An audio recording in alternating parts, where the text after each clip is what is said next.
ಜೀವನದಲ್ಲೇ ಒಬ್ಬನೇ ಬದುಕೋದು important. Correct ತಾನೆ? ಬನ್ನಿ.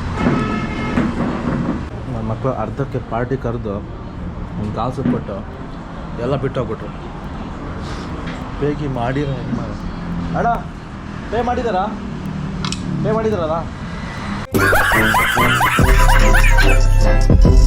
ಯಶವಂತಿಂದ ಕಾಲ್ ಬರುತ್ತೆ, ಮಗ ಕಾಲು ಸೊಪ್ಪು ಕೊಡ್ತೀನಿ ಬಾ ಅಂತ ಹೇಳಿ. ಸೊ ನಾನೀಗ ಗಾಡಿ ತಗೋ ಹೊರಟಿದ್ದೆ. ಬಡ್ಡಿ ಮಗ ಕೊಡಿಸ್ದೇ ಇರಲಿ, ಅವನಿಗೆ ಎಂತ ಮಾಡ್ಕೊಂಡು ಮಾಡೋ ಅಕ್ಕ. ಬನ್ನಿ. ನನ್ನ ಮಗ ಕೊಡಿಸ್ದೇ ಹೋಯ್ಲಿ, ಬೈಕ್ ತಕ ಹೋದ ಎಲ್ಲ ಎಫರ್ಟ್ ಸೇರಿಸಿ ಡಬಲ್ ಆಯ್ತಕ್ಕಂತೆ ಗಾಡಿ. ನನ್ನ ಮಕ್ಕಳು ಸುತ್ತಿಸಿ ಅರ್ಧ ಗಂಟೆ ಓಡಿಸಿದ ಬೈಕ್. ಇಲ್ಲೇ ಅದು ಹೋಟ್ಲಿಗೆ ಕರ್ಕೊಂಡ್ಬಂದಿದೆ ಈಗ ಬಡ್ಡಿ ಮಕ್ಕಳು. ಹಾಂ, ಅದು ಕಾಲು ಸೂಪು ನೋಡ್ರಿ. ನೋಡು ಕಾಲು ಸೊಪ್ಪು. ಈ ಬೋಳಿ ಮಗ ಎಷ್ಟು ಗಂಟೆ ಹೋಗೋನೆ? ಹಾಂ, ಬೆಳಿಗ್ಗೆ ಇಲ್ಲ ಸ್ಪೆಷಲು ನನಗೋಸ್ಕರ ಕಾಲು ಸೊಪ್ಪು ರೆಡಿ ಇದೆ. ಬಿಟ್ಟು ತೋರಲ್ಲ ಈ ಕಡೆ, ತೋರಲ್ಲ ಲೈಟ್ ಆ ಕಡೆ. ಅರ್ಧ ಗಂಟೆ ತಿರುಗಿದ್ದೀನಿ ಬೈಕಲ್ಲಿ, ಅರ್ಧ ಗಂಟೆ. ಹಾಂ, ಕ್ಯಾಂಪ್ ಪಾಯಿಂಟ್ ಇರೋದಿಲ್ಲೋ? ಇಲ್ಲಿ ನಾನು ಅದೇ ಬಂದಿದ್ದಾನು. ಇಲ್ಲಿ ಪೆಟ್ರೋಲ್ ಬಂಕ್ ಐತಾನೆ, ಇಲ್ಲಿ ಪೆಟ್ರೋಲ್ ಬಂಕ್ ಇಲ್ಲ. ಇಲ್ಲಿ ಅಲ್ಲಿ ಹಾಕೋದು, ಎಲ್ಲಿ ಹಾಕೋದೆ ಕೇಳ್ತಾನೆ. ಇಂಡಿಯನ್ ಪೆಟ್ರೋಲ್ ಬಂಕ್ ಆಯ್ತು, ಇಂಡಿಯನ್ ಇದು. ಅಲ್ಲ ಆ ಕಡೆ ಬಂತ ನಾನು. ಅದ್ರಲ್ಲೇ ಬಂದಿದ್ದಾನು. ಕಾಲ್ ಸೂಪು ವಾರದಲ್ಲಿ ಒಂದು ಸಲ ಕಾಲ್ ಸೂಪ್ ಕುಡಿದ್ರೆ ಜೀವನದಲ್ಲಿ ನೆಮ್ಮದಿಯಾಗಿರ್ಬೋದು. ಏನಂತೀಯ? ಇದೇನು ಅದಿಡು, ಉಣಿಯಕ್ಕಿಡು, ಒಳಗಡೆ ಇಟ್ಟು ಬರೀ ಸೂಪ್ ಬಿಡಿ ಫಸ್ಟು, ಅದು ಲಾಸ್ಟಲ್ಲಿ ತಿನ್ನೋದು. ಇಲ್ಲ, ಅದು ಹಂಗೆ ಉಣಿಯಕ್ಕಿಡು ಬಿಡು, ಅದು ನೀರಲ್ಲಿ ಕೇಕ್ ಥರ ಇದಾ ಕಾಸು ಕುಡ್ದಿಲ್ಲ, ತಂದು ಕುಡ್ದಿಲ್ಲ. ಬರೀ ಸೂಪ್ ಬಿಡಿ ಫಸ್ಟು, ಅದು ಲಾಸ್ಟಲ್ಲಿ ತಿನ್ನೋ ಟೇಸ್ಟ್ ಜೊತೆ ತಿನ್ನೋದು. ಇದು ಬೆಳಗಿಂದ ಕುಡಿತಾನೆ ಇದೆ. ನಾನು ಕಾಸು 8 ಗಂಟೆ ಹೋಗಿ ನಾನು ರೂಮಿಂದ 8 ಗಂಟೆಯಿಂದ ಕುಡಿತಾ 8 ಗಂಟೆಗೆ ಕುಡಿತಿದ್ಯಾ? 11 ಗಂಟೆಗೆ ಬಂದಿರೋದು 8 ಗಂಟೆ ಆಯಿತು. ಇಲ್ಲ, ನಾನು ನೋಡಿದ್ವಿ ಒಂದು ಬೆಳಗಿಂದ ಎಲ್ಲ ತುಂಬ್ಕೊಂಬಂದಿದ್ರು ಅವರು, ಹಾಕೊಂಡ್ ಬರೀ ತಲೆ ತಿಂತವ್ರೆ. ನೆತ್ತಿಗೆ ಇರೋದು ಏನಾಗುತ್ತೆ? ಹೋಗ್ತೀವಿ. ಏನಾಗ್ತಲ್ಲ ಈ ಮುಚ್ಚೋ. ಏನು ನಂದು ಅಂದರೆ ನಂದೇ ಅಂತ. ಕಾಲು ಸೂಪ್ ಅಂದರೆ ಹಿಂಗಿರುತ್ತೆ, ಒಂದು ಕಾಲನ್ನೇ ಹಾಕಿರ್ತಾರೆ. ಇವ್ನು ಸತ್ತರೆ ಇವ್ನು ಸ್ಟೇರಲ್ಲಿ ಹೆಂಗೆ ಹಾಕ್ತಾರೆ, ಇವ್ನು ಸಾಯ್ತಾರೆ ಅಂತ. ನಾವು ರೆಸ್ಟ್ ಇನ್ ಪೀಸ್ ಮಚ್ಚ. ಈ ಹೋಟೆಲ್ ನೋಡೇ ಇಲ್ಲ ಅಲ್ಲಿ ಇದುವರೆಗೂ. ಎಲ್ಲ ಕುಡಿದ್ಬಿಟ್ಟು ಇದಾಗ್ಬಿಡ್ತು ಮಾಂಸ. ಏನು ಬರಲ್ಲ ಹಂಗಂದ್ರೆ ಫುಡ್ ಎಷ್ಟು ಚಿಕನ್ ಫುಡ್ ಅವರೆಲ್ಲ ಮಾಡ್ತಾರೆ. ಇದೇನು ಕಾಲು ಇದು ನೋಡು, ಹಿಂಗೆ ಕಾಲು ಕಾಲಲ್ಲ, ಉಗುರು ಮಜ್ಜಿಗೆ ಬಂತು.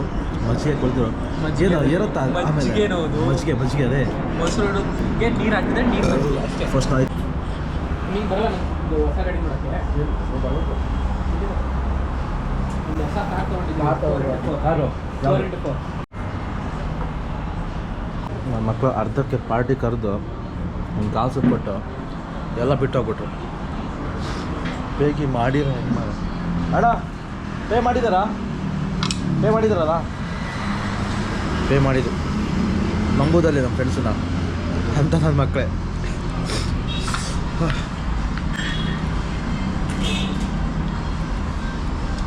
ಈ ಕಾಲು ತಿಂಬೋಗತ್ತಿಲ್ಲ.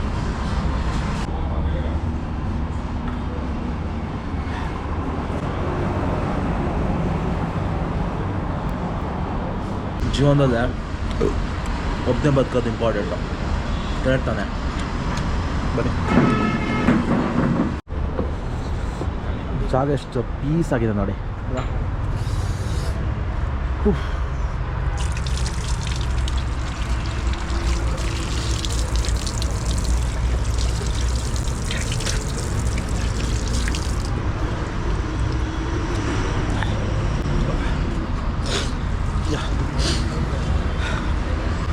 ಹೇಳು ಗೊತ್ತಿಲ್ಲ, ಬಡ್ಡಿ ಮಕ್ಕಳು ತಿನ್ನಿಸಿ ಆಮೇಲೆ ದುಡ್ಡು ಪೇ ಮಾಡಿದೆ ಅಪ್ಪ ಹೋಗಿದ್ದು.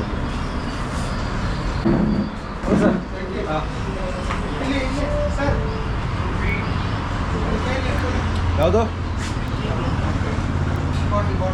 ಬಾಟಲಾ? ಒಳ್ಳೆ ಜನ, ಹೋಟ್ಲು ಓನರ್ ಒಳ್ಳೆ ಜನ. ಬಾಟಲು ತಗೋಗಂತ ಹೇಳ್ದ. ಎಲ್ಲ ಕಡೆ ಇರೋದಿಲ್ಲೇ. ಹೋಟ್ಲಿಗೆ ಹೆಸರಿಲ್ಲಪ್ಪ. ಇಂಥ ಹೋಟ್ಲಲ್ಲೇ ಒಳ್ಳೆ ರುಚಿಕರವಾದಂಥ ಐಟಮ್ ಸಿಗ್ಬೋದು. ಎಂತ ಅಂದರೆ ಧನ್ಯವಾದ. ಟೈಮ್ ಆಯ್ತು ಆಲ್ರೆಡಿ. ಇದೆಲ್ಲ ಕುಡಿತಿದ್ದಿರ್ತಾರ ಜೀವಕ್ಕೆ ಒಳ್ಳೇದು. ಸೊ ಆಗಾಗ ಕುಡಿತಿದ್ದು ಬೆಸ್ಟ್.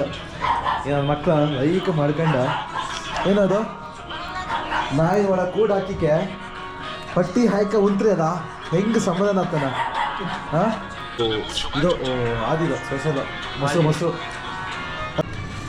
ಮೊಸರು ಸಾರು ಅಂತ ಅದಕ್ಕೆ ಸ್ವಲ್ಪ ನಾವು ಊಟ ಮಾಡು.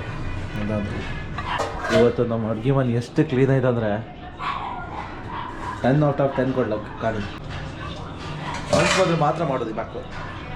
ನಾನಂತೂ ಅಡುಗೆ ಮಾಡೋದಿಲ್ಲ, ಅಡುಗೆ ಮಾಡಿ ಮಾತ್ರ ಒಂದು ನನ್ನ ಟೈಮಿಂಗ್ ಹೆಂಗಿರುತ್ತೆ ಅಂತ ಮಾಡೋದು.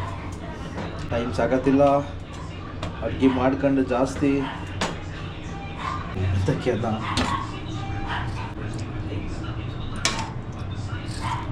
ಮಜ್ಜಿಗೆ ಸಾರು, ಬೆಂದಕ್ಕಿ ಕೂಳು, ಚೂರು ಉಪ್ಪಿನಕಾಯಿ ಹಾಕೊಂಡು